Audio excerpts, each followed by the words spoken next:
Welcome to the 76 Capital Leadership Series. My name is Wayne Kimmel, and I'm your host and managing partner at 76 Capital as well. And we have a great show today, really special guest. And as you know, on our 76 Capital Leadership Series, we bring on sports executives, athletes, entrepreneurs who are truly doing the next thing in the sports industry. And that's why this show is so much fun for us to do. You can follow me at Wayne Kimmel across all the social media networks out there, as well as our producer, James. He's at James Santor on Twitter. And you can follow all the things that we do at 76 Capital, with all the entrepreneurs and all the companies that we invest in from a sports tech perspective, an esports perspective, and of course, sports betting, which we're going to get into a lot today on our show today. But if you're one of those entrepreneurs that's doing something that's the next thing, and you are really, truly trying to move this sports industry forward, we want to talk with you. We want to hear from you. And hopefully we have an opportunity to work together and partner with us at 76 Capital and our whole team here. So let's get going here with our show today. As I said, we have a really special guest, my friend Bill Krackomberger. I mean, he is a guy who's not only a professional sports player, he runs KrackWins. He's a frequent guest on VSiN's show, Beating the Book with Gil Alexander. He's on the Adam Lefkoe show, and many of you know him from the Showtime show Action. He was one of the stars of that show. And again, just a great friend and someone we love to watch and listen to. Bill, welcome to our 76 Capital Leadership Series. Thanks for having me on, Wayne. And let me tell you, the feeling's mutual. I know we don't get to see and talk to each other too much, but it really is an honor that you picked me to be on a show like this. I think of myself, being the person I am and how I grew up, and it's amazing I'm on a show like this with you. So thank you. Well, it's really great to have you, and I'm excited to talk with you about all things sports betting. As I love to hear you say, this is not a new thing, but it's a new legal thing outside of the state of Nevada, all across the country, and maybe could be a great way to start our show. And what we typically do on our 76 Capital Leadership Series is really wanting to hear the backstory of our guest. And I know you have a great, colorful story with some mentors that you had in the past, and kind of where did you grow up, and share all that with our listeners and viewers. Sure. And saying what you said at the beginning when I came on and said that, what I meant was the way I grew up. I mean, I grew up in a real fast-talking, fast-paced East Coast Italian Jewish neighborhood.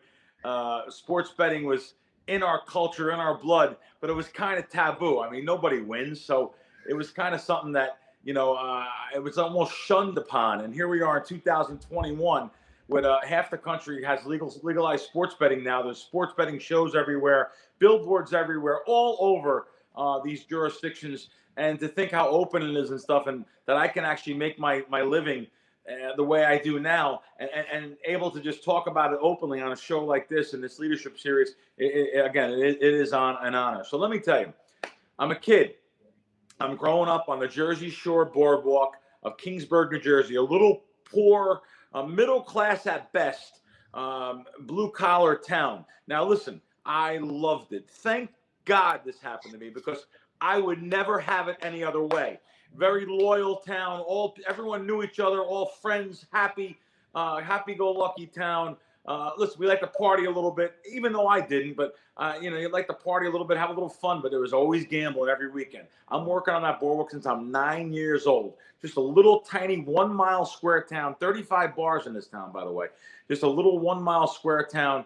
And that boardwalk, I used to come every weekend and worked at the boardwalk. I actually wound up moving to Kingsburg and living just 10 blocks from the beach and boardwalk. And every single weekend from 9 years old, I worked on my aunt and uncle's pizza stand. And still to this day, 54 years later, my cousin, their son, has that business now. 4 months out of the year on the boardwalk. I still go back there from time to time.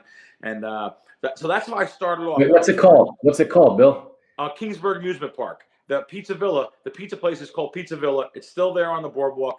And let me just tell you, when the lights went off, when the boardwalk closes down at 12 o'clock, what happens? Gambling time. I'm 9 years old, and I'm actually being shown from my cousin and my uncles, my Italian uncles. I'm shown what the real gambling is at nighttime. They had games of chance where you had stands with wheels, where if the wheel stops on a certain number or whatever you play, you win a box of candy, you win a toy, you win whatever it may be. They used to have cigarette wheels with cartons of cigarettes. You win a carton of cigarettes. That's the time we were in back then, the 80s. So at nighttime, those wheels became games, from games of chance to games of gambling. So they actually have gambling on those wheels with real money. There was a what they call it, a skillo parlor, which is it's actually turns into a betting parlor at nighttime. So at nighttime, instead of playing for the stuffed animals and stuff there, it's all for cash. So listen, of course it was illegal, but no, who's going to stop it? It is what it was what it is. This is actually back in the little late 70s. So you have to think Atlantic City was just thought of. And so for years, that's kind of how I grew up. Every weekend being on the boardwalk, learning gambling, and being a loser. I was a stone cold loser until my cousin, when I got a little bit older, showed me blackjack, head-to-head blackjack, counting deck, a head-to-head blackjack deck, and showing me how just simply keeping track of the 4 aces in the deck, you can actually have an edge because you're dealing it to the bottom of the deck. There was no cut card or anything. You're playing head-to-head on the boardwalk. He showed me how you can have a little bit of an edge by keeping track of aces and high cards. This is literally, I'm a kid. I'm 10, 12, 13 years old, learning about card counting and also learning about like AC Deucey. There was a game called AC Deucey where at nighttime on the picnic benches right outside the pizza stand. Boy, he might get mad if he hears me talk about this. That was then. This is now. There's a long time in between here. But those benches at nighttime, all the workers from the other stands and the amusement park and the restaurants and stuff used to come there. We used to play AC Deucey. What that means is you put 2 cards down. If the first card is an ace, it's a high card. A deuce is a low card. You can bet an amount up to the pot. What's in the pot? That the card will be in between. Most people know what AC Deucey is that's listening, so they'll understand. But my cousin, Fordham grad, very smart person, he told me and taught me the probabilities of each card coming out.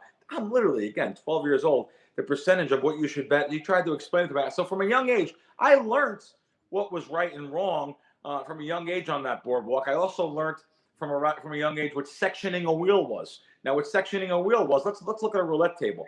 So you have a roulette table, and you have all the numbers on the table, 35 or 36. I think there's 36 numbers on roulette. I don't play the game because it's 5.5% house edge.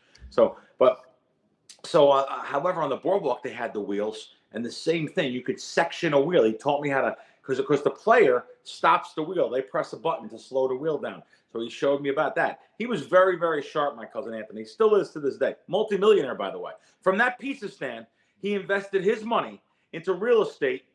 Today he's I don't want to say slumlord, but he is. He's got tons of properties, multimillionaire, genius, very smart kid.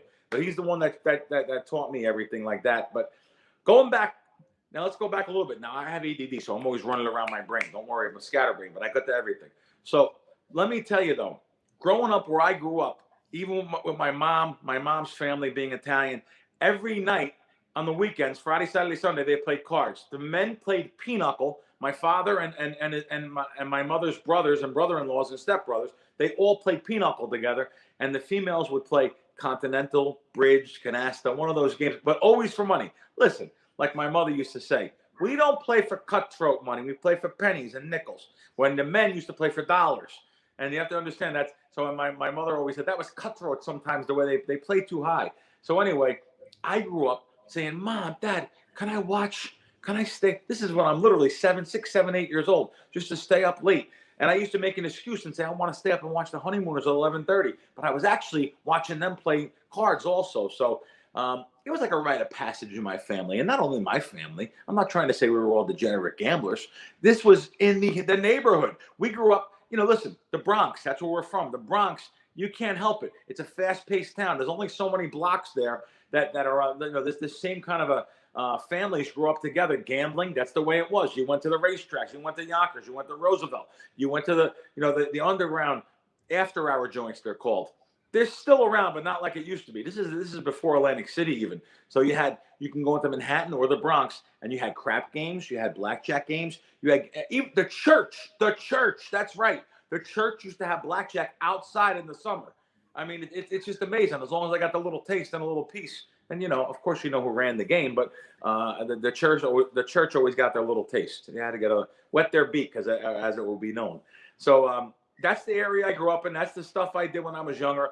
It's amazing, Wayne. It's amazing that I got out of that little thing, because I'll tell you, it's hard once you have that in your brain. If it wasn't for my cousin, probably, which I never properly thanked him probably for, if it wasn't for him showing me some advantage gambling, I might not be the person I was today. And I really, to be real blunt, I don't think I've ever said that on any show I've done. So you got that out of me. Well, that's amazing, and that's hopefully what we get to do on all of our 76 Capital Leadership Series. And Bill, we're really excited to have you on the show.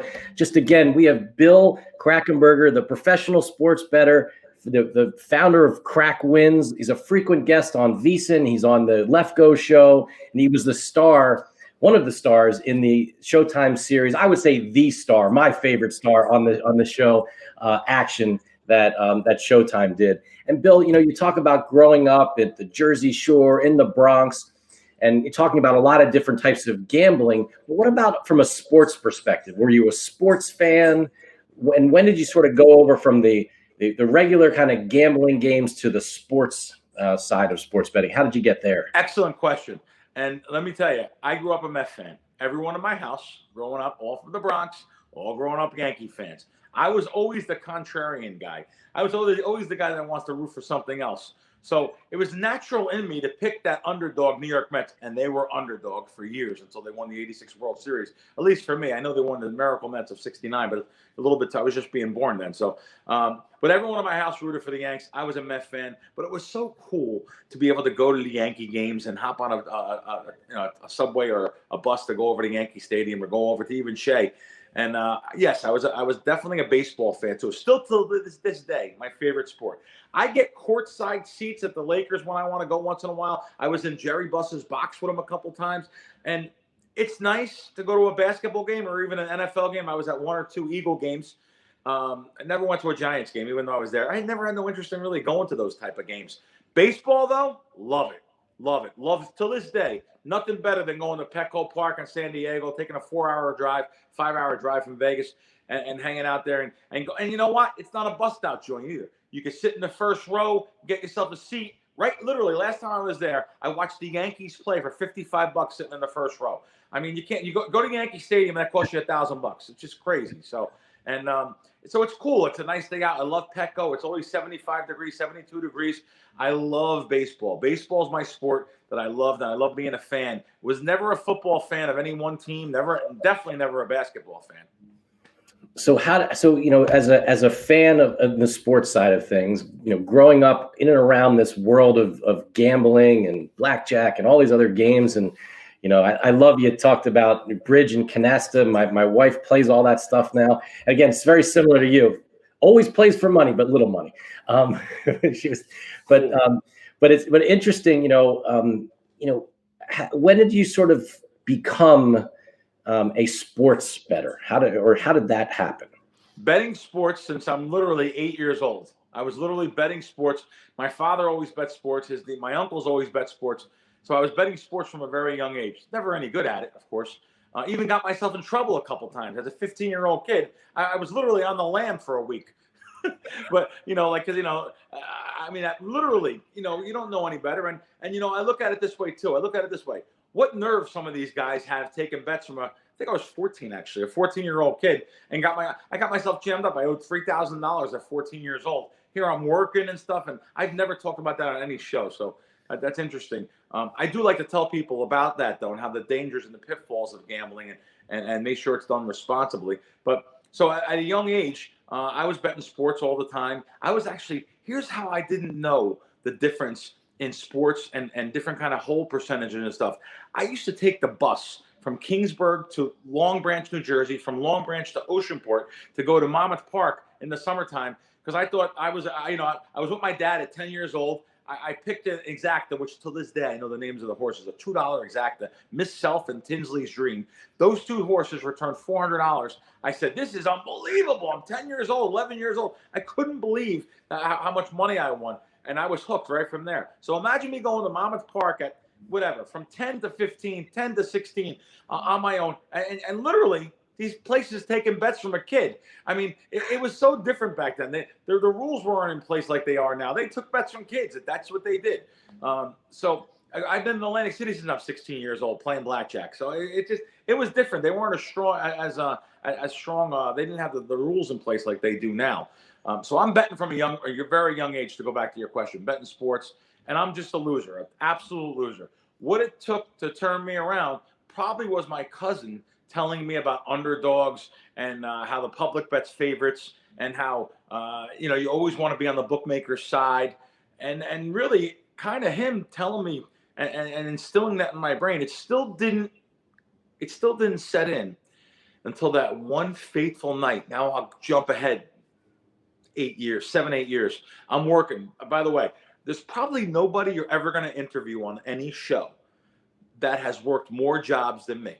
I grew up in a very blue-collar family. We didn't have money for college. I probably wanted to go. I remember wanting to go to like a DeVry or something. We didn't have the money for it. It just wasn't there. Both my parents worked. My father was a finance manager of a car dealership. My mother drove a school bus. My mother worked on the weekends on the same boardwalk I did in a lemonade stand. My father worked on the same boardwalk on the weekends. They always worked. They always wanted to have food on the table. Great, hardworking parents. Always worked, and always said that's not the way to do it. You always have work. You don't, the fast way is not the way to go. You always work. So we always worked on that boardwalk on the weekends. Made a lot of money. By the way, Wayne, let me just tell you something. I remember when I was 17, 18 years old, I was making $200 to $300 a night working on the boardwalk. I worked at this dart stand where, now this is after, I worked with my cousin in the pizza stand for years, but that pizza stand showed me interaction with people. I became right out of my shell, if I was even in a shell. I had interaction with people. Well, sure enough, I wound up working at one of the other stands because the guy told me he was actually a retired police chief from Cliffside Park, New Jersey. So Joe Saccone. He had he had a basketball stand, game of chance. He had a dart stand. He had these like games of chance.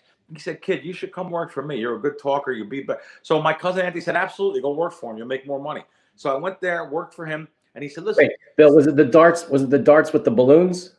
something similar to that, right?" Okay. I'm going to get to that right now. That's exactly what I'm getting. So he had these 3 stands, and he said to me, "Bill, work in this stand. I'm not going to pay you per hour." I was like, "What?" He goes, "Trust me, you'll make more money. Let me give you 25% of whatever you take in." So whatever money I took in, he gave me 25%. It's an incentive. So he had. I worked in the basketball stand at first, where you throw the basketball, the baskets in the stand. But I had some good things I came up with. I came up with the greatest gimmick. You take the ball and you just throw it out on the boardwalk to a kid going by. Now, what's the kid have to do? He's got to bring it back to you. I said, no, take a shot. Take a shot. Go ahead, take a shot. So I have to make sure it's with his father, though, or something. Someone that's, able to pay, because I'm giving you, it's $1 for 3 balls. So I said, pop. Come over here. Let me talk to you. No matter what, I'm going to give your kid a chance, to give your kid a toy. No matter what, I'm going to give him something for the $1. So they shoot. And then now you go from $1 to $5. And next thing you get the sawbuck out of them. You're getting $10 out of them. But I was a little too generous, so I would give away so much stuff in the place.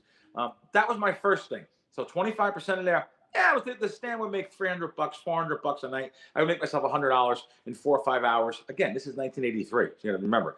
So now the dart stand was the best stand. There was a leader of a country, Libya. It might have been Libya. Was it Muammar Gaddafi? Gaddafi. Okay, Gaddafi. Libya. Sorry, I'm not into politics. I don't know who's what. All right. So Gaddafi was a real bad guy, though. At that time, he was like the enemy of the United States. So now we had these dart boards with Gaddafi's face on it, and it used to be called Kill Gaddafi. So you get 2 darts in his nose, in Gaddafi's nose, you get choice of the stand. You get anything. So Bon Jovi was the hottest upcoming band now in the mid 80s, and Bon Jovi front row tickets we had for Bon Jovi. Whoever gets 2 darts in the middle of the gets the Bon Jovi tickets. It was a really hot thing.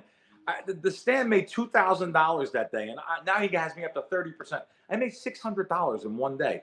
That's a lot of money. That's a lot of money now. Never mind back in the 80s. So I always made money at that stand, working the games of chance and stuff. But I was still that idiot that went and blew it at the racetrack, not realizing that they take 25% out of the pool. So for every $100 someone bets, they're only returning 75 to the public. I didn't know that, compared to a sports game where it's only 4.5%. And that's going back to that story about when I was like 22, 23 years old. I'm in Atlantic City. Whew, I got to get a breather. Sorry. 1 second. Well, look, it's really great to have you on our show, Bill. I mean, we have Bill Krackomberger. I mean, professional gambler. You know, again, from KrackWins. You could see Bill and listen to him and watch him every week on VSiN. I mean, we haven't even gotten to some of the great stories you talk to Gil in the restaurants that you guys go to, and I can't wait. You know, we got to talk about that, and then on Bleacher Report with Adam Lefkoe. I don't know how you have time to do all these different shows. I actually did 11 shows in the last 3 days. 11. That's amazing. That's amazing. Radio, WFAN in New York, which I grew up on. We grew up on listening to the Fan. I did him the other night. It's just so cool. Yeah, well, can you actually believe that you are not only betting on sports legally today, right, as well as being asked to come on the Fan, being on national TV and radio shows talking about betting?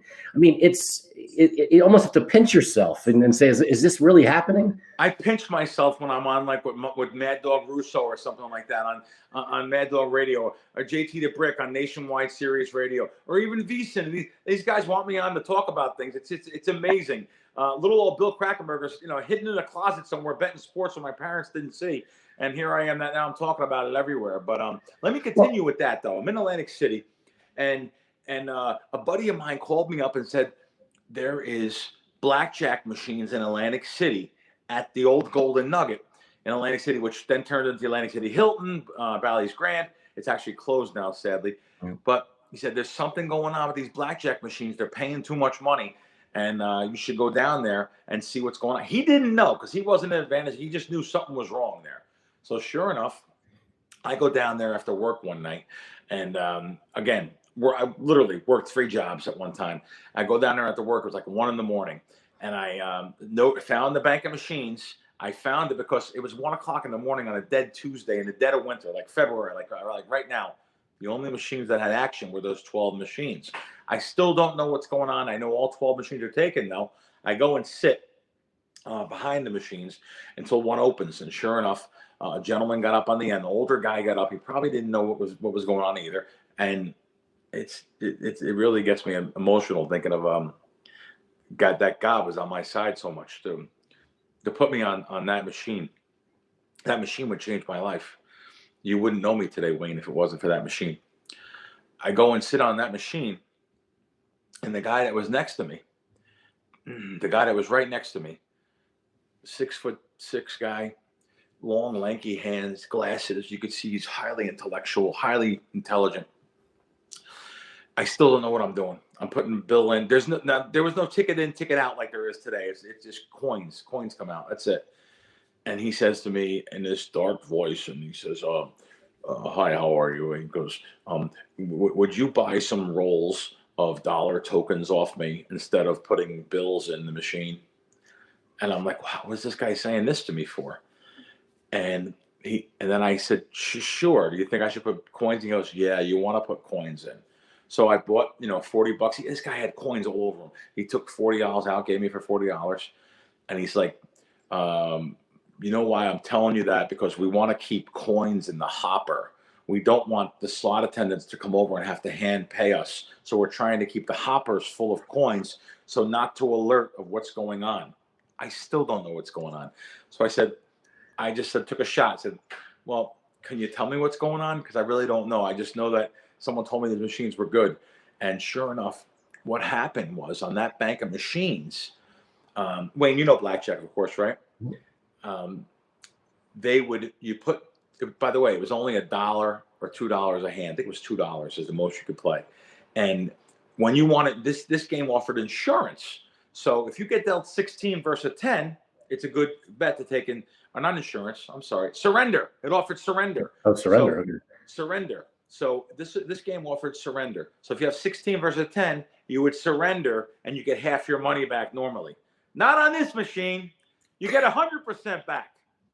So, wow. So therefore, you're starting over. If you get dealt 12 versus 9, 12 versus 7, whatever, 12 versus 10, of course. 15 versus refund. 7, 8, 9. Just hit the surrender. You get your buck back. It doesn't sound like nothing big, right? It sounds like, all right, you get your dollar back. No big deal. I think I made $6,000 that night. I literally had doubled I think I brought like $500 with me. I made $6,000 in 24. I called out of work the next day. I stayed up like as much as I could. That night they came and closed the machines. It only lasted 3 days. I mean, the machines only lasted. But the idea, like this person next to me told me, he said, you want to keep the coins in there. You don't want the dollars coming. But we had to eventually get money out of listen, everyone was getting money. They knew something was up. So anyway, the guy next to me would change my life. He said to me, do you bet sports at all? I said, yeah, I bet sports. You know, I'm from New York. I bet sports. He goes, okay, well, my family's in, a certain area of the state. I think it's next to Philly or something. And he's like, if you bet with a Philadelphia bookmaker and you bet with a New York bookmaker, you'll have 2 sets of lines. This is like 1990. This is 91, 92. So I said, oh, wow, that's interesting. And he said, then there's these places offshore that just started opening up. There was Gary Bowman's in England.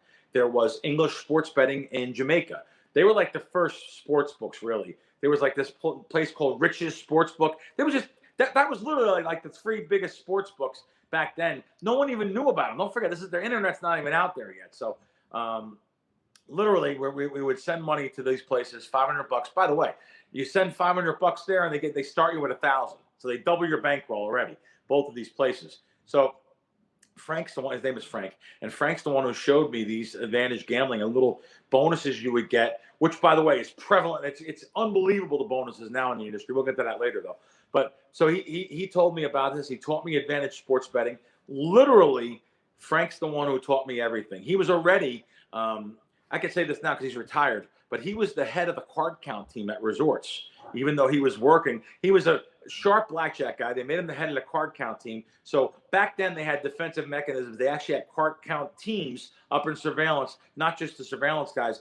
But now, the way it is now, they just teach all the floor people to count also. It's easy. This way the eye in the sky doesn't have to keep track of everything, though they do that also. So Frank was the head of the card count team over there. He was an advantage gambler his whole life. And he was a pretty wealthy guy already, believe it or not. And he taught me advantage sports betting and taught me a little everything. I think I was more of aggressive, though. Frank was a little more laid back and kind of the money was in already. So needless to say, that seat changed my life because Frank and I were partners for the next decade together. That's phenomenal. What a great story, Bill. Unbelievable. Was it the Golden Nugget at the time? It was you know what? It wasn't the Nugget. It was the next, whatever it was next. It could have been Bally's Grand. But yeah, whatever it was, wow. I think it was the Grand. The first casino right there on Pacific Avenue in New Jersey, in Atlantic City. Incredible. Well, amazing story, Bill. And just from that story, how did you end up moving out to Las Vegas and really getting into the world of sports betting? And then you could kind of jump a few years, but also kind of figure out like it's May of 2018 when PASPA gets overturned, and all of a sudden Nevada is not the only place that could have legalized sports betting, and how that changed everything for all of us in this industry. Yeah, I will jump around like you said here. So I actually went to Vegas all the time. Me and Frank both. We used to go. Don't forget, we had these places now. Australia was really big in the American market. I played with this place, Canterbury Downs. I played with a place called CanBet.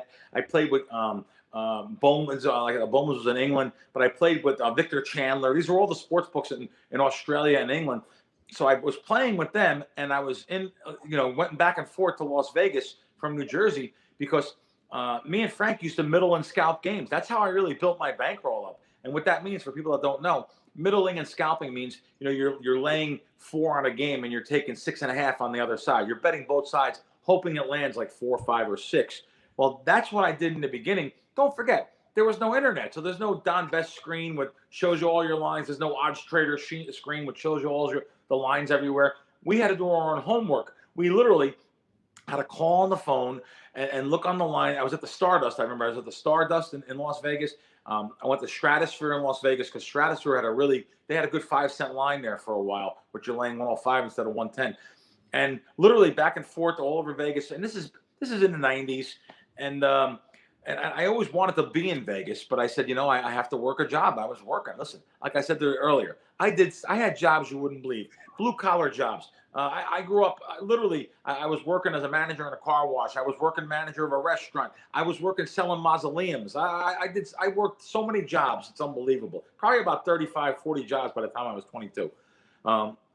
So I actually went to Vegas back and forth. I said, eventually one of these days I will move there. Now you want to jump ahead. I'll jump ahead to that 2018.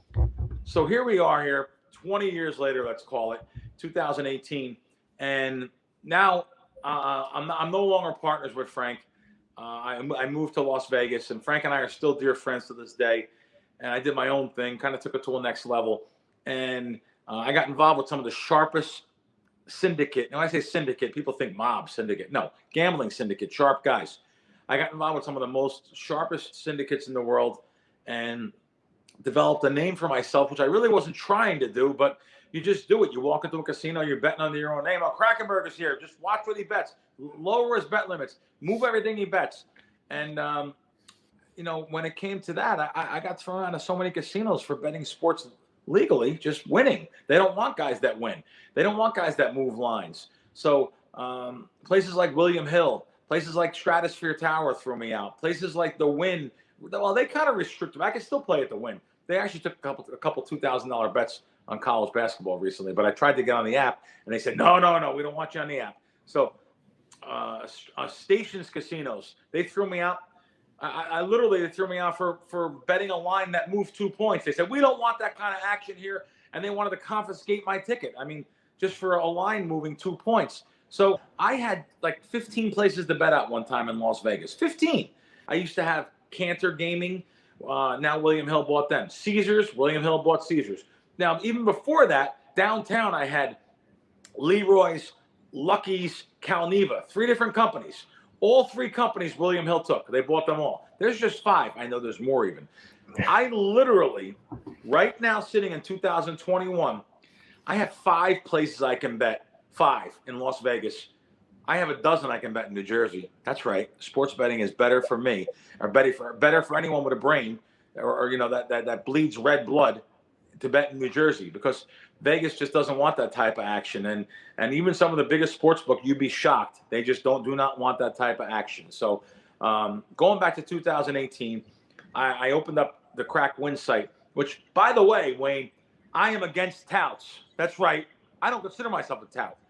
You don't see me on any of my platforms, saying, "Oh, I'm 30-0, last 30 games." Come on, that's all BS. It's all BS. It's not what it is.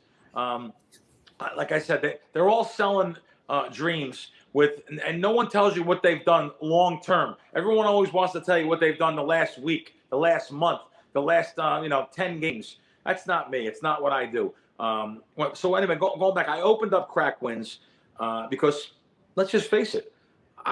If I can't get down my $5,000 or $10,000 a game, which it's almost impossible to do, I have to make money somehow. And not only make money somehow, I'm teaching people stuff. My customers love me. I couldn't say that here on this platform if I wasn't winning at a percentage, which I think is unbelievable. This year is stupid. The college basketball just ran so crazy.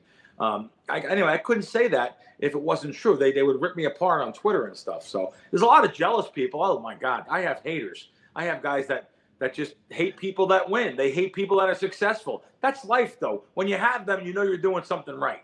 So anyway, I developed a really good team around me. My guys love that I give out winners. But not only that, they've never been part of anything that moves like this. When I give out something on KrackWins, the line's going to move a point, point and a half, 2 points from where you bet it. And people are like, I've never been part of something like this. So, Bill, on that point, I think it's really interesting. Again, we're really lucky to have Bill Krackomberger on our 76 Capital Leadership Series. And Bill, what you're talking about is, being able to help people, educate people about the game of sports betting, but you also have a method to your madness, right? I mean, before you got on the show, you showed me all your different phones and why you have this phone so you can look at, the screen on this phone and talk on this phone and, research things. And this is not something for the, this is something that you can really learn how to do this in the right way, and also be able to sort of, as you said also earlier, which is always so interesting, is kind of thinking like and being on the side of the book, right? I mean, so many times it's like, oh my God, I want the over, I want the favorite, but that's not a lot of times where you want to be if you want to win money, right? Correct. Correct. Absolutely. And the reason why I have phones, I was saying before, I have to have my regular iPhone where I have my screen where my lines are on. So I have to keep that on constantly and looking at that. So now I want to bet on my apps on my other phone. This way I have the live lines and make sure I'm not going to take a bad line. I'm a sick person when it comes to that. I hate a half a point. I get upset if I miss the half a points that I want. Those half a points are so crucial to being successful. So for our audience, real quick, I mean, just, Don Best is a company that was bought by Scientific Games. What is Don Best? I mean, a lot of times I'll describe it as this amazing spreadsheet of all the different lines from all the different books, showing you what prices they have on the game, on all the different games. Is that yes, the best? Don Best is a live line service that you can actually get the lines move instantly at all the casinos and sports books. And this is up to the second. It's a live service. I use that for my Vegas books. I use that for I always have like Pinnacle and Chris, because they're like the books that control the industry. Pinnacle, Chris, and believe it or not, Las Vegas at the Circa. Those three books control the industry. If they move, other books will just move based on their move. So I want to know their live line at the time, and that service shows me that. If I'm in a jurisdiction like New Jersey, Atlantic City, I use Odds Trader, because Odds Trader has all the New Jersey books, and that's what I need. I need to know what DraftKings is on, what PointsBet's on. I need to know that on there because I have those books at my disposal. So why do you want to know that? Why do you want to know if DraftKings has, a game at two and a half, let's say minus 2.5, and PointsBet has -3? What does it mean for you to know that information and know it instantaneously? Well, if I'm betting a game, especially around those key numbers you mentioned, 2 and 3, that's the keyest numbers really in college basketball. Those I want to know. If I'm betting on an underdog, I'm getting +3 at maybe at DraftKings and only getting a +2.5 at a PointsBet. I want to make sure I know that DraftKings is the book I want to bet at. So I'll actually keep that up, scroll through the lines on Don Best, scroll through the lines on Odds Trader to make sure that I have the right book I'm betting at, the bet with the best line. That's the most important thing. People don't realize. That always shocks me, Wayne, when people say they want to be even if they don't want to be professional sports bettor, even if you want just to go to Vegas or something, and you only bet at the book you're in. How can you do that? How can you go over to let's say you're going to the Mirage. You sit down in the Mirage Sportsbook and you have the Mirage at your disposal right in front of you. How can you not have money across the street at William Hill deposited on your app so you can have it legally? You can pull it right out in the casino now. Years ago, you couldn't have a phone out in the sportsbook. But now you can have a phone out with your apps, have money in William Hill, have money in stations, have money in Circa. Though I know people don't have endless bankrolls, but whatever your bankroll is, if you're bringing $2,000 to Las Vegas, throw $500 in 4 books. Those half a points mean so much, especially later in the season. Like now with college basketball, with only 6-7 weeks left. Let me tell you, it's harder to win than ever right now. Those half points mean everything. Interesting, fascinating. Well, kind of changing speeds a little bit. Not speed, because you got the one great speed, Bill. It's amazing always, hearing you on all these different shows. But what's it like now, going on and you have your weekly guest on Gil Alexander, on Beating the Book on VSiN, and talk about that and how to me, watching, whether that's in person when I'm there, seeing you there, or just watching on TV or listening, you seem to always have a good time. You guys talk about the games, you talk about the strategy, you talk about great restaurants. I love when you guys talk about Piero's in Las Vegas. What a great place there. But like, you having a good time doing all of that? Wayne, it's all about being relatable. I'm that same blue collar street guy that grew up on Kingsburg, New Jersey boardwalk. Okay, maybe I have a few more bucks now. I still drive a Kia. That's what I choose to drive. I bought a Kia Telluride. I love the truck. I think it's great. You get great value out of 100,000 miles. I bought that truck. Listen, I can go out and buy any truck I want tomorrow, any car I want. That's the one I choose. I wouldn't want to be in a Rolls Royce or a fancy car. It's not me. It's not the way I grew up. If it wasn't for my wife, I wouldn't even want to live in the luxury high rise I do. I'm fine living anywhere. It doesn't matter to me. I like the safety of being actually I do like the safety of being in a high rise, double security. You have a gated security, you have a guard, you have a front door guy. It's nice, but I'm just, it's good to be relatable. It's good to, not only is it good to be relatable, I say Joe Public. I am Joe Public. I know what they go through. I know what it is. I know what it is to be stuck money, out money to bookmakers, Shylocks, all that stuff. I was involved in that when I was a teenager, so I know what it is. So it's good to be relatable. It's good to talk about things that people want to know in layman's terms too, not just in analytics and mathematical things. It's funny. Not saying that that's not an important part of handicapping. I kind of think that's overly talked about and overly done. I think it's overly any kind of like talking about analytics. And I know it's the Moneyball scenario. I'm trying to dance through the raindrops here and not talk about it like it's crazy. I think it's overblown. I think that street feel that's what you need. I think you have to have that. Analytics can show you so much, but I want to know that human element. I want to know what this guy's mental attitude is, the rain, the weather, putting weather into things. Analytics don't do that. The analytics doesn't talk about that. Analytics doesn't know that Mahomes went down a month ago of maybe a concussion. It just knows the number, and that's it. You have to put that street feel in there. You have to put that mathematics in there.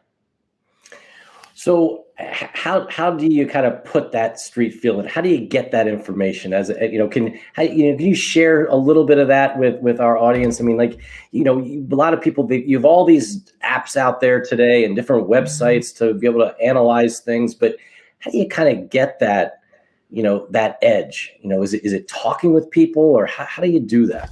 Well, I have a team of guys. It's not just me. So I have a team of guys. I have a guy that just scours the internet. And when I say scours the internet, scour social media, looking through not only just like Twitter, but also looking through their personal feeds, maybe on Facebook or Instagram. And listen, you'll pick up a nugget or two, but sometimes the players like to talk, but not just players, not just coaches, maybe trainers and stuff. It's always good finding out who's doing what and how they're feeling too. So I have a guy that just reads. It's all he does is read stuff and come up with his opinion on every game. When we'll take things from an analytics standpoint, and we'll blend that in with his reading, with the lines. There's so many skill sets you need to be an advantage gambler and a positive gambler.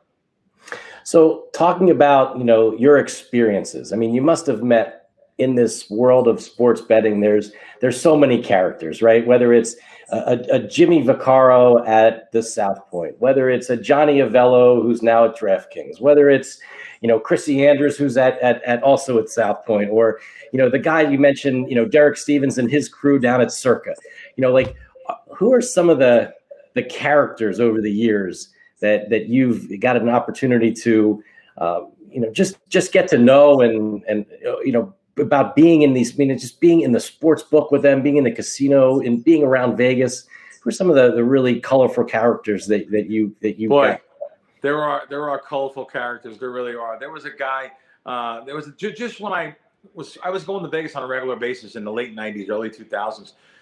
There was a guy downtown, Sam, that used to sell watches, just like you'd see in his jacket. He used to sell the watches. But Tim Poster, who owned the Golden Nugget, who was a friend of mine, he let him come into the casino. This guy used to have a jewelry shop years ago, a real jewelry shop. So this guy was a colorful character around town in Las Vegas. Meeting him and knowing him and seeing him, he used to always come in. He's an old Jewish guy. He was like 90 years old, but he died like 90. He used to say, "Hello, Mr. Crackman. I have a nice watch for you today." I mean, just the way his voice was. I miss Sam so much. I just talked about him the other day. So having him in my life back then, and I got to know him really well. There was an older guy too. He passed away too, Proctor. Proctor, he died, but I always hung around with older people. By the way, I never hung around with almost anyone younger than me. It was all older guys I hung around, older knockaround guys that taught me the street, that showed me different ways. So Proctor was a bookmaker who lived on the east side of town, right by the Las Vegas Country Club, and I would go over his house every Friday night for dinner. He had his own chef that would come in and cook us dinner, and unbelievable dinners. He was a professional chef. So Proctor, though, he always used to tell me, like, I don't know, he would wear these thick glasses, and Proctor actually, up until the day he died, used to smoke a joint here and there. Even though I never did it, I don't even know how to inhale, but Proctor used to smoke a little joint there, and he used to tell me the old stories. He goes, "Hey, Mr. Crack Man, see that door right there? Billy Walters was at that door 100 times to pay and collect." You know, he would, and then in his backyard, he had a nice little backyard, and there was a guy named Billy Scott who owned WWTS, Worldwide Telesports in Antigua. His number one right-hand guy was named Roger. Roger was a sharp, old-fashioned bookmaker that joined this place in Antigua, one of the first sports books, too, in the 90s. Well, Proctor was really good friends with him. So I knew of, talked to Roger on the phone years previous, and he's telling me, Proctor's telling me that Billy, that he's in the backyard buried, this guy. And I'm like, what do you mean he's buried in the backyard? He said, no, I was good friends with Roger, and he always he loved my house, loved coming over for a good time, and he took the ashes and put them in the backyard. I was like, you got to be, what a small business this is. So that's another guy I've never talked about, and he passed away. But in these sports books and casinos, you get a lot of characters. But anyone out there, just to let you know, everyone is I always say everyone's on the F. I hate cursing, so I'm not going to curse. But everyone's on the F. Just be careful. They're all looking to scam you and steal your money. There's a lot of characters in those books, and if you see those same guys every day, you know, once in a while you throw them a 5 or a 10 or a sawbuck or something, but never get involved with giving them more money than that, because I should know better. I'm owed 6 figures out there by people, by making bad deals and trying to help people, and it's my nature. My father was like that. I can't help it. I can't help who I am. Well, it's again, it's really great to have you, Bill, on our show. And as we start to kind of come to the end of our show, I have a couple things I'd love to continue to ask you. I mean, like, tell me how it all came together with Showtime and that show and the docu-series Action. You know, I think it was, I just thought it was such great timing when it came out, and I think it was really good to kind of give a little bit of a taste. Certainly, it could only give you a taste in the 4-hour docu-series of what it was like. But I always recommend to people to just watch it, to just get a feel for what's going on if you really don't understand the industry. So how did you get involved in that? Well, let me tell you, I got to hand that to Gil Alexander, doing the VSiN every Thursday with him. He recommended me to Dave Check, who was the producer. Actually, he was the showrunner, the guy that was in charge of the show. And he said they were looking for a professional gambler. He recommended me. I went and did an interview with them guys. And basically, I was going to say, guys, this is not going to be a BS act, though. You want to follow me around with your cameras and stuff, you could follow me around, as you see on the show. I just kind of acted like I act now. I'm just normal. I wasn't going to do anything different.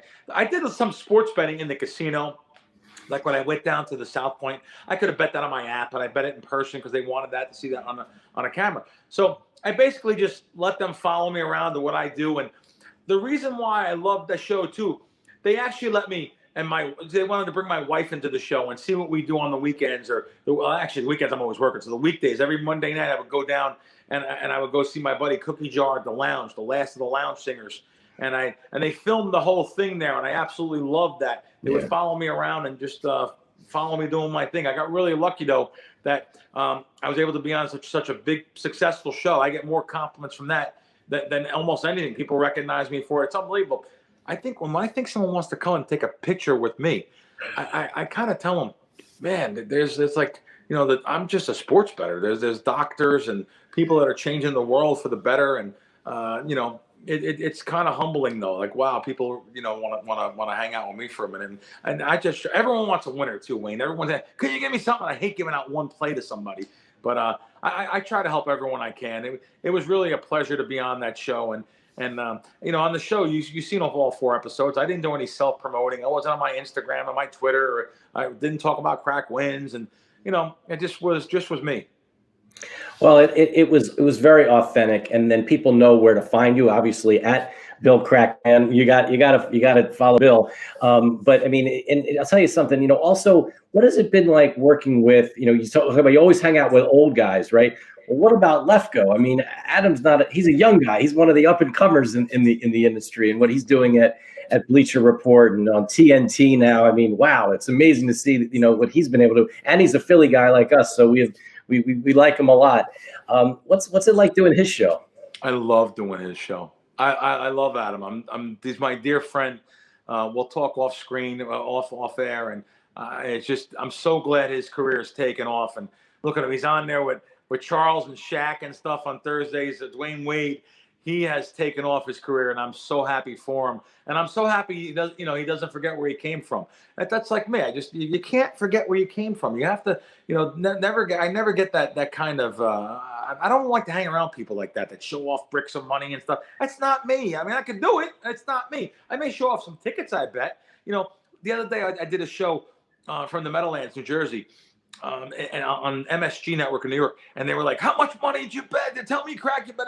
I'm not going to go in and say how much money I bet. Listen, yes, of course I bet more than six figures on the Super Bowl. It's prop time. Of course I did. But it's just not me. And I loved hearing when he got this great gig he got on TNT. And I love him. He's just a great guy, always full of energy like me, gets up for shows.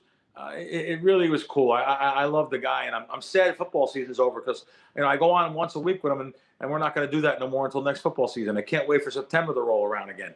I know. I've never wanted football to come back more than being so involved in the overall sports betting industry but now look, we're in the middle of college basketball season. March Madness is coming around. That's going to be exciting. But I'd love to get your take, Bill. I mean, look, as a professional sports bettor, with the guy who runs KrackWins and founded that, and someone that a lot of people love hearing your advice and your opinions on what things happening. But where do you see the overall industry going over the next, say, 5-10 years? I mean, first of all, before I even ask you, I mean, like, who would have believed that we're sitting here in 2021 with 25 states that have legalized sports betting, plus DC, plus Puerto Rico, and more coming? Like, it's crazy where we are. Where do you think it's going to be in the next couple of years? Oh yeah, no, we're eventually going to have the wide, all across the whole country. It's going to be literally, I was going to say wide world. The world was ahead of us. Right. These Euro companies were already booking sports.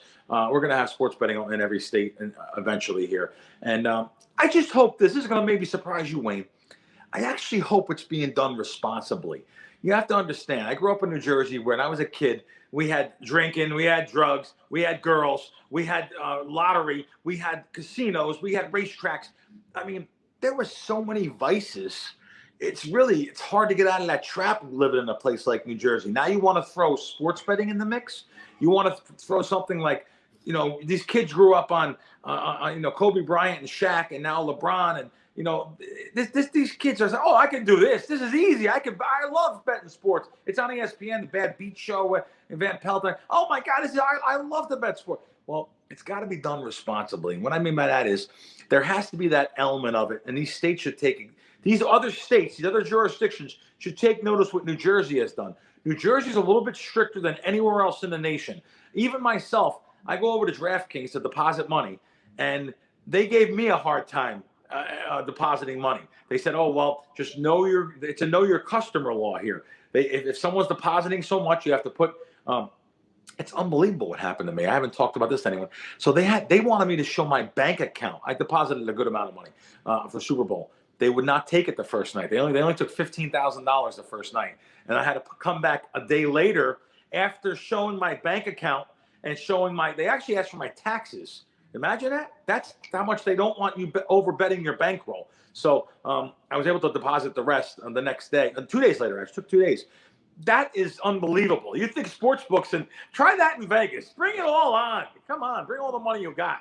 So I hope the other states learn from New Jersey, and it's done more responsibly by that know your customer law, and kids aren't gambling like they should. Listen, of course, it's real easy to gamble if you're a kid. I understand that. I was betting when I was 15 years old, literally 16 years old in Atlantic City myself. So I hope it's done responsibly. I see this thing spiraling out of control, though, and being popular everywhere. You got a place like Twitter where people don't use their real names. They don't use their real backgrounds. You don't know who they are, but they're all selling games. Listen, I'm Bill Krackomberger, and I post as Bill Krackomberger. That's all I can tell you.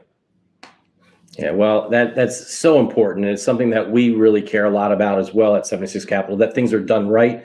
As you know, we're investors in U.S. Integrity with Matt Holt, who's also a host on VSiN, and we really want to make sure that everything's on the up and up. People are doing things the right way and are doing things responsibly, as well as, look, you can have fun as well. And and as you said, you have to know what your bankroll is. You have to know that you're not going to basically bankrupt yourself because over some game or a number of games. But you have to, if you do it right, it can be a lot of fun.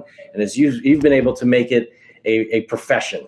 And that's really incredible. And it's been awesome having you, on our show. And I think about, all the things that, I love all your stories and all the things you've done is so far. Is there sort of a moment that you can, as we start to really wrap up here, is there a moment in your career that you're most proud of, whether it's in your career or in your life, that you could share again with our viewers around, like that's just something that makes you super proud and believe that you're actually doing good for many others as well? The moment came when I was able to take care of my parents, when I was able to,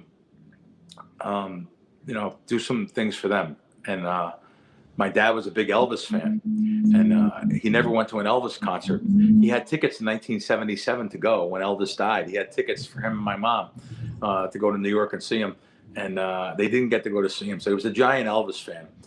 I was so happy I got to fly him down first class to Memphis and take him over to Graceland, and that was, I know it doesn't sound like much to most people, big deal, you're going to Memphis, going to Graceland, but it was something that I'll always remember, that I was able to give my parents a trip like that, and I had no idea Elvis was buried in the backyard there, and in the meditational gardens there, and I became a giant Elvis fan. Till this day, I'm a giant. I can't get enough Elvis. I watch everything Elvis. Everything. My whole life is based on YouTube. Elvis and Sinatra. I watch everything on both of them. My mother's family always having Sinatra, Dean Martin in the background. My father always having Elvis. My father was a country boy. It's amazing how my father met my mother. Like I always say, she's right out of Central. She was right out of Central Casting. Italian from the Bronx, real tough, talk with her hands, like me.